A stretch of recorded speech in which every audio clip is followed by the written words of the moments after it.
In 1883, a small postal office in rural Europe reported something strange.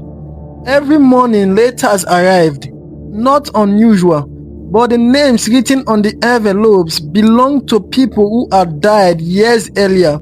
Not one, not two, dozens. At first, the postmaster assumed it was a mistake, old addresses, clerical errors. But when he checked the town records, the names were real. Farmers, teachers, children, all buried in the cemetery outside the village. Yet the letters kept arriving. Eventually, curiosity won. One letter was opened. Inside was a single sentence. "Did you receive my last message?" No signature, no return address, just that question. The next week, more letters arrived, some addressed to people who had died decades earlier. But the handwriting looked the same on every envelope. One sender, one unknown writer, writing to the dead. The postmaster decided to track the letters. Every envelope carried the same postmark, a neighboring town, 30 miles away. So he traveled there. But when he asked about the sender, no one recognized the name because there was no name. When the postmaster returned home, he noticed something unsettling. Several graves in the cemetery had fresh flowers, but no one in town admitted placing them there. The names on those graves matched the names on the letters. Someone was still writing to them. The next letter arrived 3 days later. The postmaster stared at the envelope for a long time because this time the name written on it was familiar, very familiar. It was addressed to him, the postmaster himself, but he had never told anyone about the investigation, and the letter had been sent 2 days earlier, before he even discovered the graves. His hands trembled as he opened the letter. Inside, only a few words were written. "Soon, you will understand." No name, no explanation, but something else caught his attention. The date written at the bottom of the page. It was tomorrow's date. That night, the postmaster searched the town archives, old record books, burial records, church documents. Then he found something strange. Many of the people receiving letters had died in the same year, 1857, the same month, the same week. The next morning, an elderly woman came to the post office. She had heard about the letters, and she told the postmaster something disturbing. There was an old house outside the village, abandoned for decades.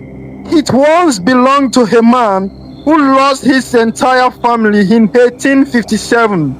After their deaths, people claimed he never stopped writing letters. That evening, the postmaster walked to the house. The door was unlocked. Inside, dust covered everything. But on a wooden table in the center of the room sat a stack of letters, hundreds of them, all written in the same handwriting. Beside the letters, there was an old diary. The final entry was written many years earlier. The postmaster slowly read the last sentence. "I will keep writing to them until they finally answer." The date at the bottom of the page was the same year the man died, 1862. The postmaster slowly examined the letters on the table. Some were old, very old, but others looked newer, much newer. He picked one and read the date, 1883.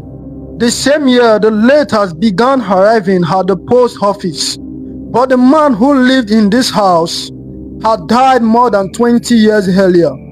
But the man who lived in this house had died more than 20 years earlier. The postmaster compared the handwriting, the letters from the house, and the letters arriving at the post office. They were identical. Every curve, every stroke of ink, which meant only one thing: the person writing the new letters was copying the handwriting of the dead man. As he searched the house further, the postmaster noticed something strange. Behind the tall bookshelf, there was a narrow wooden door, hidden, almost invisible. He pushed it open slowly.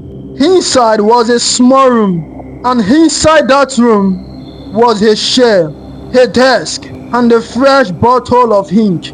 On the desk, there was one final letter, already written, already sealed, but it had not yet been mailed. The postmaster slowly opened it. Inside were only 6 words: "They have finally written back." The postmaster quickly returned to the cemetery. His heart was racing. He checked the graves one by one, but something had changed. Several graves had been opened, not dug up, opened from the inside. The next morning, one final letter arrived at the post office. It had no stamp, no address, only a message written on the front. The postmaster read it slowly. "Thank you for delivering our messages." After that day, no more letters ever arrived. But some people in the town still say that on quiet nights, they hear someone walking through the whole cemetery, as if the conversation is still continuing. So the question remains: who was really sending those letters? And more importantly, who was answering them? If you enjoyed this strange piece of history, subscribe for more forgotten mysteries from the past.